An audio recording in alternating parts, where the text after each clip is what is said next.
Lord, salamat Panginoon dahil Ikaw ang Diyos na buhay sa bawat isa. Kumikilos ka, Panginoon. Bagamat di namin nakikita, but Lord, sa magitan ng salita mo, makakatanggap kami ng sagot at kaayusan sa aming buhay. Salamat po sa mga oras na to dahil dinako mo kami sa lugar na to. Sa kabila ng aming mga nararanasan, Lord, ginigising mo kami, pinapaalalahanan mo kami, Panginoon, na kami ay anak ng Diyos at kailangan namin ng kalakasan na namin mula sa iyo. Ano mang gawain ni Satanas, Panginoon, katamaran, kalikuan, Panginoon, nakapokus sa physical na bagay, nakapokus sa mga problema, Lord, ay ang pong inawasak, pinapalayas sa pangalan ni Jesus. Sa oras daw, Panginoon, dalangin po namin na ang puso namin ay sikapin na hanapin ka, Panginoon. Ang isipan namin ay hindi sa mga anong bagay, sa mga makamundong bagay, but Lord, ang isipan namin ay makatuon po sa iyo. Lord, salamat po. We claim successful worship. We claim answer to our prayer. We claim, Panginoon, na kami ay mababago mula sa iyong salita. Salamat po. Ito pong aming dalangin sa pangalan ni Jesus. Amen. Ayan, so magandang umaga po muli. Ang ating pong pag-aaralan ay patungkol sa mabuting balita at kagalingan. So, sino po ang may sakit? Sino po ang may problema? Sino po ang sinubok ngayong buong linggo? Taas po ang kamay.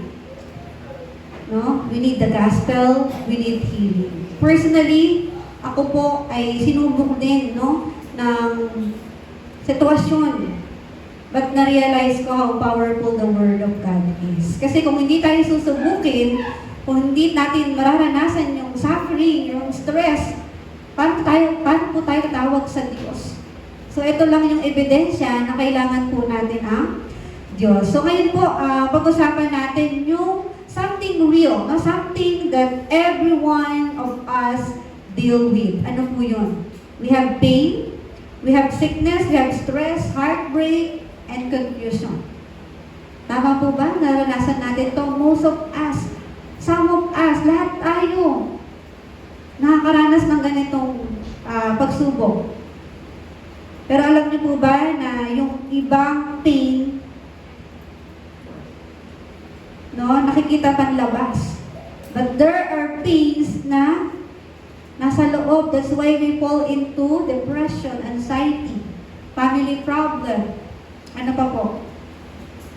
Pressure sa school, sa trabaho, addiction, loneliness. This is part of the pain we have inside. No? Meron tayong mga pain na we cannot resolve. Kahit na mag-mall ka, kumain ka ng madami, matulog ka, we cannot resolve. Pero alam nyo ba, the Bible doesn't ignore yung pain na meron ka, meron ako. Yung Biblia po nandyan siya.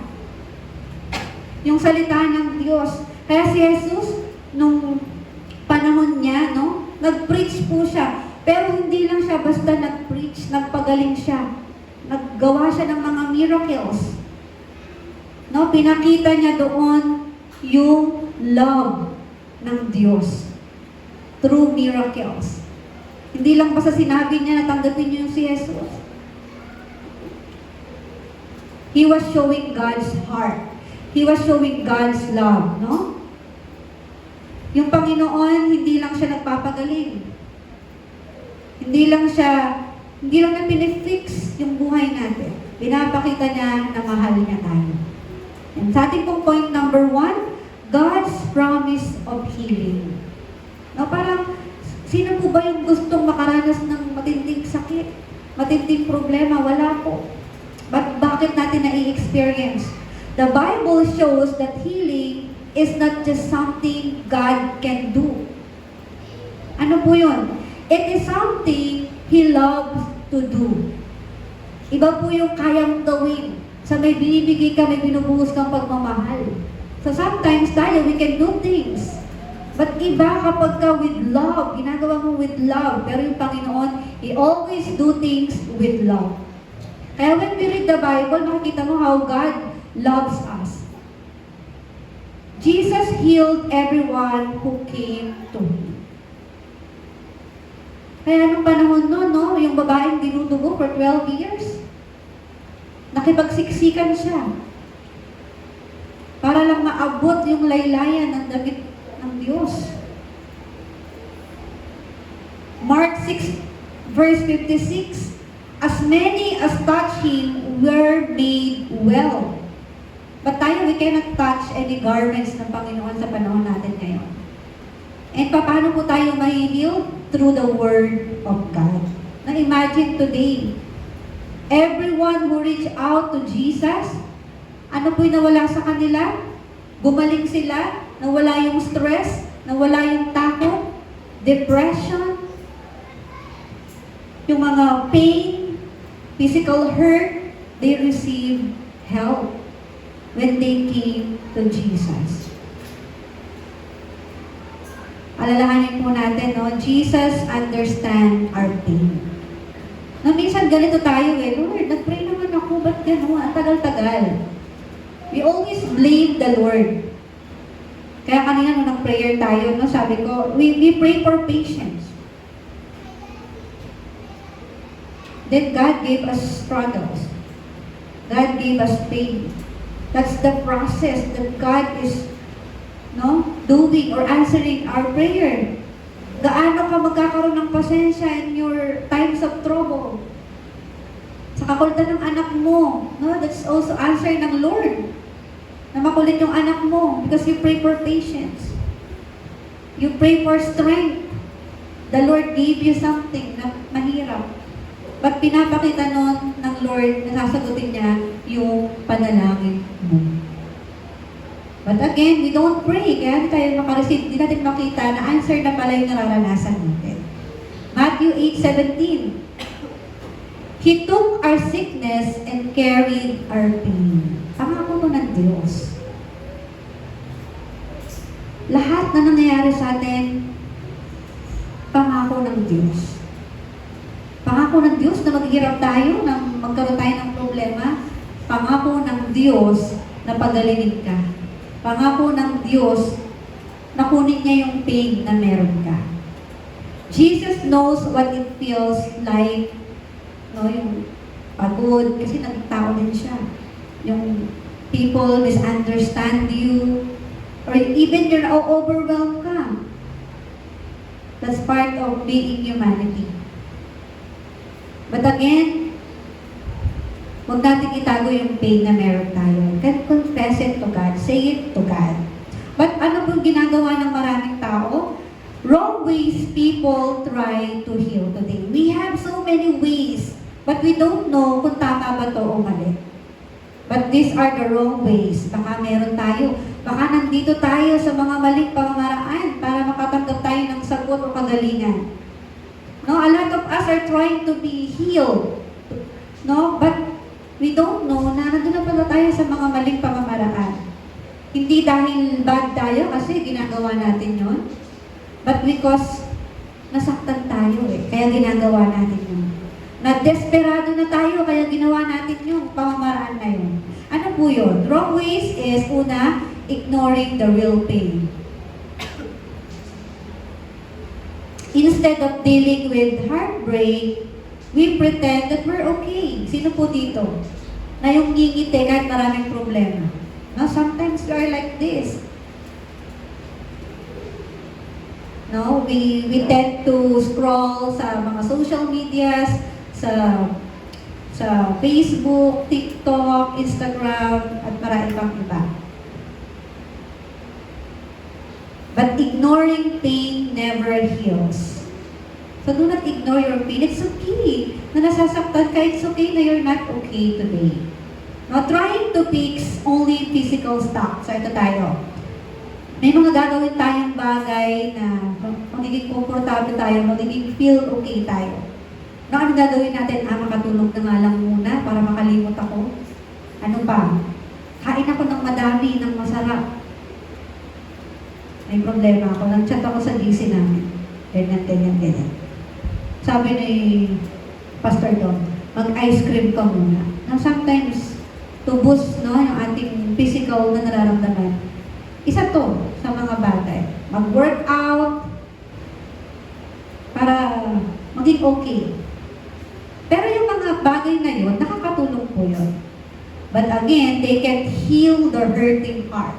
Yung inner mo, pagbalik mo sa bahay, umalis ka. Pagbalik mo sa bahay, nandun pa din. Nare-remember mo pa din yung pain, yung inis. No? We are trying to fix physical stuff lang sa buhay natin.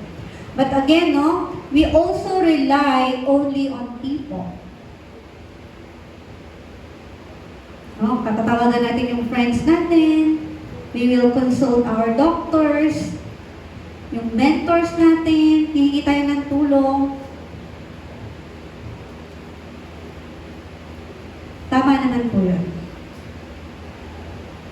No, we need the help of other people. Confessing our problem is also important. But again, we need to choose the people that we're going to ask help. No? But do you pray first? No? Sometimes, no, tinitreat lang natin yung God as emergency help. Pag wala na tayong choice. Kasi nagpunta ka na dito, nagpunta ka na kung saan. Wala pa din. Again po, God fix yung buhay natin. Pinifix na yung buhay natin. It just so happen na hindi agad-agad na pag nag-pray ka, okay ka na. But there are may process. True healing, no? Sa ating emotion, sa ating spiritual, sa ating physical, kailangan ma-involve yung God. Ma-involve yung pananampalataya natin. Sa simula pa lang, huwag natin gawing last option. Kung gusto nating bumalik. Inviting God into the process. Palagi. We gain wisdom that people alone can give. Yun yung makukuha natin when we involve God from the beginning. We experience peace that isn't dependent on circumstances. May problem po ako this week. And then sabi ko, ba't ganun? Na-stress po ako, pero hindi ako ganun. Nakita ko nang usap sa akin yung Lord. Na Satan is trying to attack you. Pero nagpadaya ako. Nung nakita ko, totoo nga talaga. Totoo si Satan, pag hinayaan mo, aatakihin ka na. Ano yung Sunday worship natin last time? The authority of Jesus given to you to rebuke, no, to resist the devil's word. Challenge ako ng Lord. And then, that's the evidence na na-lose hold ko yung gospel. Ebidensya na wala ako sa panalangin. Ebidensya na wala ako sa focus. Ebidensya na maraming laman yung isip ko na ibang bagay, hindi yung Diyos. Kaya when we fall, when we have problem, may struggle, may situation, that's the evidence that we don't lose hope, that we don't grab hold the Word of God. Na-lose hold na natin. Sabi ko, Friday na, talaga naman. Malapit na yung Sunday. overcome mo na the whole week. But again, kaya nga, no, we are the channel of Satan. Parang yun yung message ko nung nag-Bible study tayo, no? Yung mga pamamaraan ni Satanas. Paano i-snatch yung blessing na meron tayo. No, again po, we're guided into deeper understanding, not just a quick fixes. Kapag tinuna natin ng Diyos. Our relationship with people helping us become more fruitful. Nagamit yung tao. Yung mga tao, they are gifts from the Lord. Nagamit yung tao to help you. Nagamit yung Diyos ng tao to help us. No? And then, turning to superstitions or bad coping. So, marami. Baka tayo, nandito rin tayo. No? We manifest without God. Nagmamanifest lang tayo, yayaman ako. Nagmamanifest lang tayo na ito mangyayari sa akin, but without God. Then, horoscopes for direction, no? Sino mahilig dyan, no? Titingin tayo ng mga, ganito pala yung year ko. Ganito pala yung, hindi ko alam kasi gumamit ng mga ganun eh, no? But people are like this, no? Substance for comfort. Mga toxic relationship for validation. No? Humihingi tayo ng validation, tama ba ito gagawin ko? But in the wrong people. these things feel spiritual. Na para silang spiritual. But they cannot heal your soul.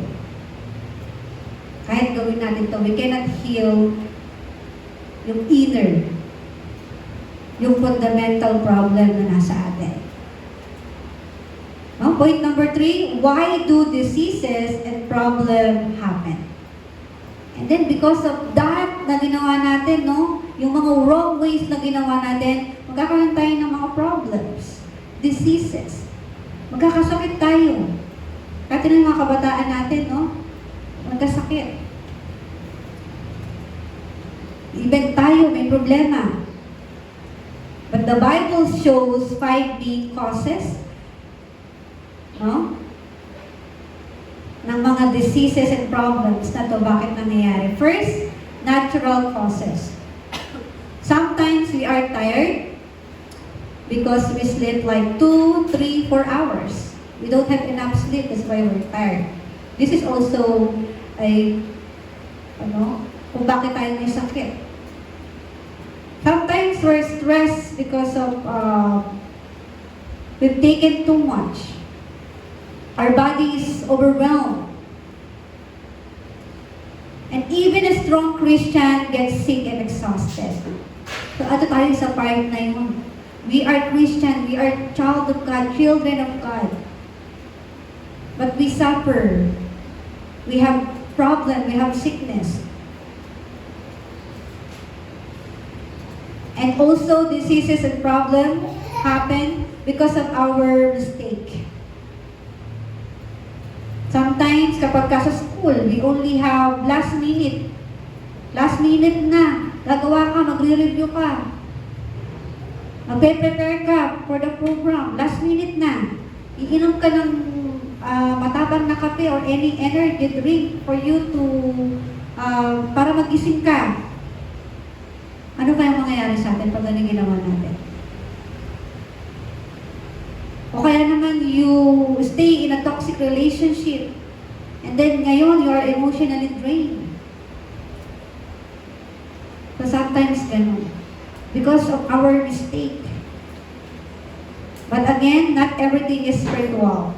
Sometimes we're dealing with just the consequences of our choices. Kasi ginawa mo yan, yan talaga yung nangyayari. Because of our mistake. Ano pa po?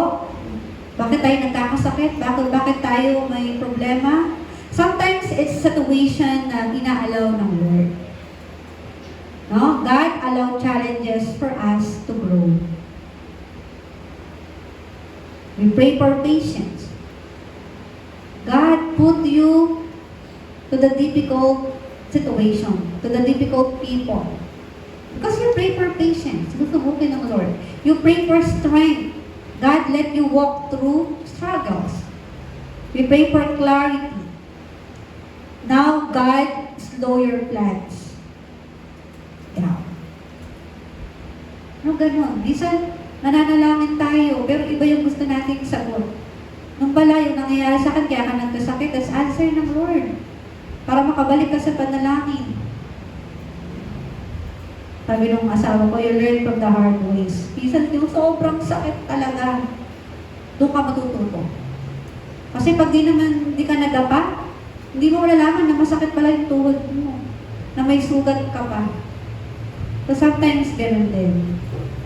So we learn, no? We learn, and we pray, and we go back to God. And then what else po? Consequences of our sin. Sin always destroys something. Lying destroys trust. Kapag nagsinungaling ka, definitely wala nang trust. Ano pa po? Porn destroys purity and confidence. Cheating destroys integrity. This is the consequences of our sin. Disobedience destroys peace. Anger destroys relationship. Sometimes, or may pain na nangyayari sa atin because of our decision. Wrong decision. Hindi yung galit yung Diyos, kaya na-experience mo yan. But again, sin's consequences. Pinaparusahan yata ako ng Diyos kasi hindi ako nag-pray, hindi ako nalangin. But again, sinabi sa Bible na nagagalit, naiinggit din yung Diyos. But some of our pain comes from our sins' consequences. Kaya may sakit ka, konsekwensya ng ginawa mo.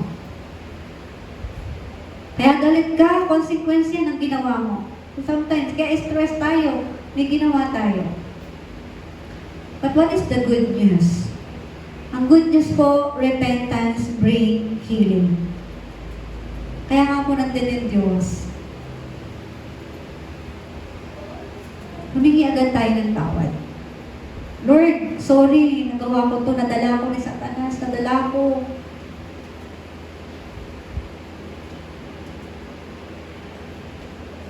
No? And also, problem and diseases happen because of the attack of the enemy. Meron tayong tinatawag na spiritual warfare or battle. It's real. Totoo po ito. Yung spiritual battle. Kaya bigla na lang, yung na-depress ka na wala namang cause. Ano ba itong pakiramdam ko? Yung walang depression na pala. Yung feeling mo, you are worthless, you are nothing, you are alone. Being tortured by the past mistake or tormented, no? Or controlled by your past. Kasi ito ko nun eh. Ito yung ginagawa ko nun. Hanggang ngayon, dadala pa rin natin. This is attack of the enemy. Na ipinapaalala niya na, ikaw nga, sinungaling ka, ikaw magdanakaw ka, ikaw mamamatay ka pa. Na pinapaalala ni Satanas ngayon para hindi tayo mag-continue. Attack on identity. Ano po yun? Mahina ka naman. You're nothing. You'll never change. Hindi ka magbabago, ganyan ka na. Tanga-tanga ka na, the term. No? Sometimes you are like that. That's the attack of enemy. Kagabi yung makatulog, alauna na 1:30. Sabi ko, Lord, ano itong ginawa ko? Tapos, kinain ko yung candy na papagod. Tapos nag-confess ako, Lord, I believe Jesus is the hanggang sa nakatulog ako. Kasi minsan si Satan inaatake niya tayo para ma-burden tayo, ma-stress tayo. No? And then confusion. Yung bigla ka na lang natatakot, bigla ka na lang nagpapanik. Especially kapag Saturday night, magsa-Sunday na. Because Satans don't want you to receive answer, to receive grace. And then, there are also chaos inside the house, inside your home. That's also yung atake ni Satanas sa pamilya natin, sa buhay natin. The enemy loves attacking your soul, your mind, your body, your environment. Kaya we need to protect our soul. We need to guard our heart, our mind. Sabi ng Lord, guard your heart kasi may nakaamba sa'yo. But how can we guard our heart? Kaya nga dapat nakatuon tayo. Jesus has authority over every one of this. Lahat ng atake ng Satanas nandun din Diyos. Point number 4, paano naman po mangyayari yung healing? James, sa ating pong scripture, James 5:13-18. If anyone among you in trouble, let them pray. Mag-pray. Hindi agad kung ano-anong gawin, no? This is the ways or path, simple path na tuturo sa atin ni James through the scripture. Una po, pray first, not last. Huwag mo ihuli yung panalangin. But ang ginagawa po natin, ginagawa mo natin yung sarili nating paraan to solve the problem. Kaya sabi dito, pray first before we bend to Facebook, we bend to any social media. You pray first before you text people. Pray first before you Google the symptoms. Bakit ako may ganitong sakit? Manalangin muna tayo. Talk to God honestly. Sabihin mo sa Lord, Lord, I'm hurting. I need you. Lord, ang hirap naman ang sitwasyon ko ngayon, tulungan mo ko. Now, this is the first thing we need to do. Manalangin. Pangalawa po, bring people into your healing. James says to call the elder and confess your struggle. Nandito po yan, no, sa scripture natin. Let them, verse 14, let them call the elder of the church to pray over them and anoint them with oil in the name of the Lord. And the prayer offered in faith will make the sick person well. Ibig sabihin po nito, yung mga godly people, godly adult in the church, yung pastor, yung mga trusted leader, or even your parent, your mentor, your prayer partner, ask help to pray for you. You are not meant to heal alone. Hindi mo kaya yan. We need people. We need people to pray for us. Kaya meron tayong tinatawag na prayer warrior. Pangatlo po, healing take place kapag nagkaroon tayo ng faith in God's character. Hindi yung faith mo, hindi lang siya basta hype or basta emotion. Sabi ng pananampalataya mo, God, you are good. Iko-confess mo because of your faith that God is good. Lord, I trust you. That's faith. Lord, you know what you are doing. Nagtitiwala po ako sa iyo. Then, pangalawa po, live right. Kailangan nabuhay po tayo ng tama. The most powerful prayer come from people walking with God. When your heart is clean, your prayer are strong. So, ganun pala yun, Lord, no? Kaya habang minimeditate ko po to because of my situation happen, sabi ko, Lord, para sa akin talaga tong message mo. Kasi, yung focus ko wala. Punong-puno yung utak ko ng ibang bagay. At sabi ng Panginoon, you need to pray bago ka gumawa, bago ka mag-desisyon. And then, after that, expect restoration. Ang prayer natin last Sunday, kailangan ma-multiply yung blessing, kailangan may changes, kailangan may transformation. Pero susubukin muna tayo ng Lord. But again, always expect restoration. Yung Panginoon, di lang po siya nagpapagaling ng may sakit. He restore your identity. Kasi nawawala eh. Nawawala minsan yung identity natin. Nakakalimutan natin na tayo pala anak ng Diyos, kaya gagawin natin to. No? He restore your relationship. He restore our confidence and even the purpose of your life. I-restore ng Lord. Kaya maraming way. Saan po tayo pupunta? Kaya kung nagkamali ka na, matuto na tayo sa pagkakamali natin. And then this is the fruit of our mistake. This is the fruit of yung hindi natin pag-focus. Napabayaan natin yung mga kabataan natin.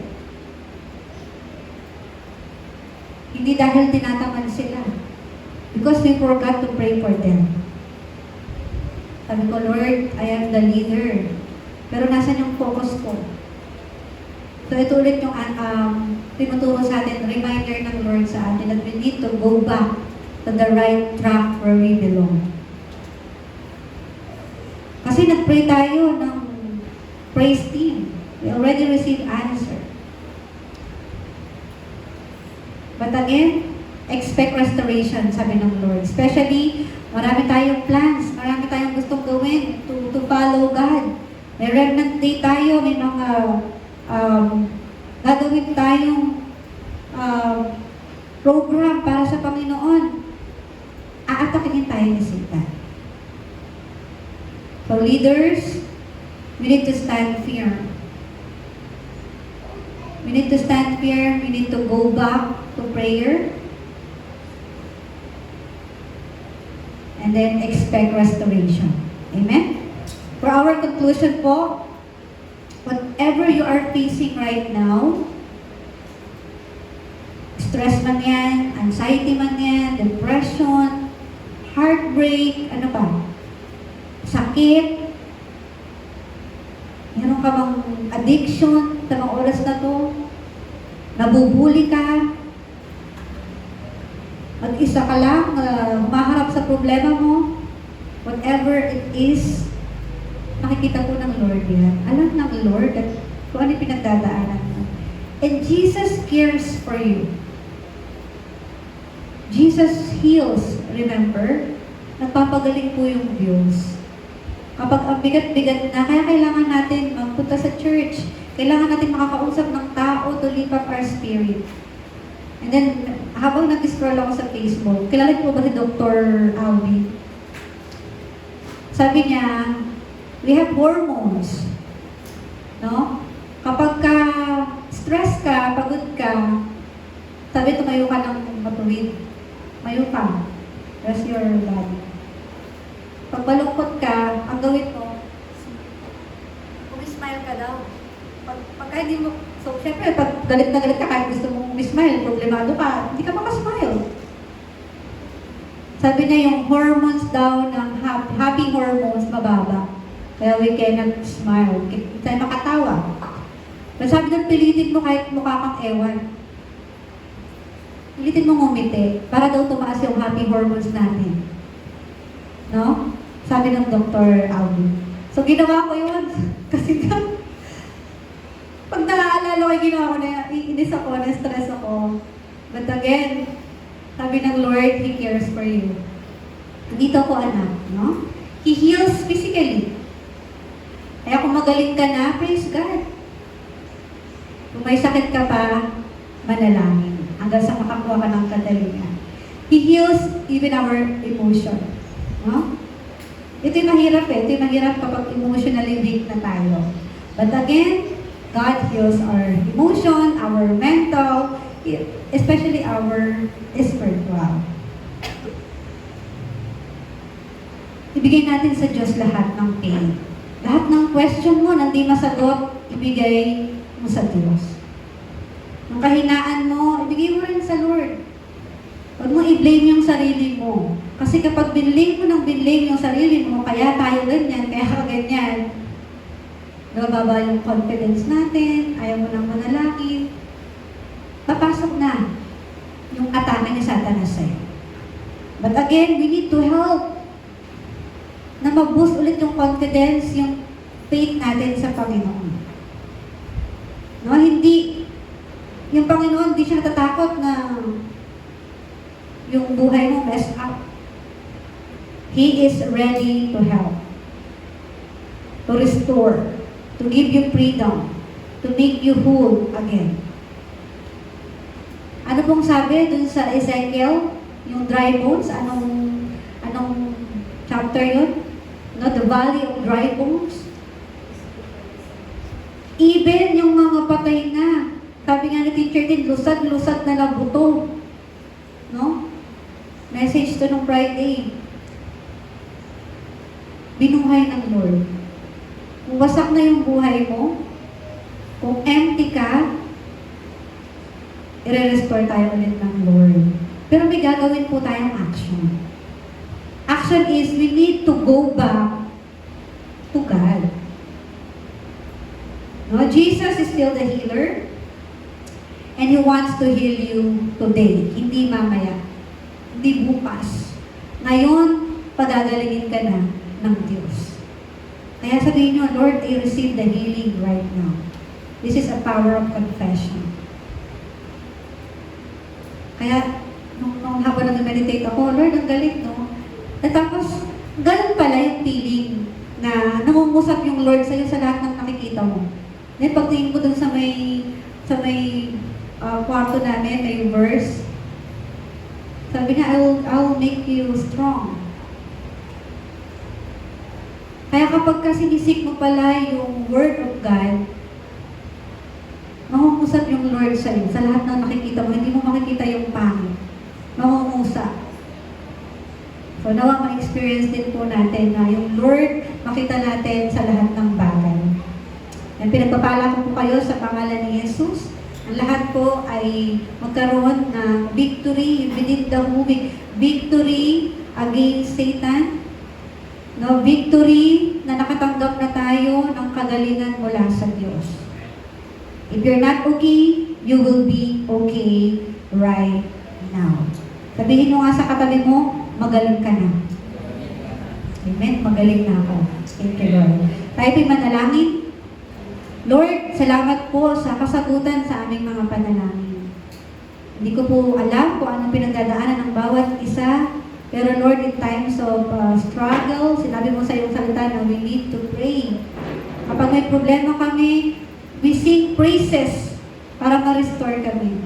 Kapag hindi kami okay, help us, Lord. Use people. Use our pastor, use our partner, use the people na malakas, Panginoon, to pray for us. Kaya Lord, pagkaisa kami, magkaroon kami ng unity, Panginoon, sa panalangin. And we also pray for the restoration that is already happening, Panginoon, sa church namin. Kaya salamat po sa mga kasagutan. Lord, bigyan niyo po kami ng kalakasan. Ingatan niyo po kami sa lahat ng dako na aming tatahakin buong isang linggo. Pagpalain niyo po ang Reverend Angeles Emmanuel Church. Pagpalain niyo po ang mga presensya na narito, Panginoon. Kaya salamat po dahil sa salita mo, na-enlighten kami. Dahil sa salita mo, nagkaroon kami ng kalakasan. Kaya Lord, tulungan niyo po kami na palaging isik yung salita mo, and everything will be added unto us. Di man kami nagsasabi, Panginoon, binibigay mo na. Kaya Lord, salamat po. Tulungan mo kami na use our identity, use our authority na binigay mo to rebuke, to cast out the word of Satan, na i-control kami. Tulungan niyo kami na yung pagpanampalataya po namin ay lumakas, Panginoon, so we can able to overcome struggles, we can overcome the inner pain that people cannot resolve. Kaya Lord, salamat po sa iyo ang papuri, pasalamat sa tanging pangalan ni Jesus. Tayo po lahat ay magsabi na, Amen.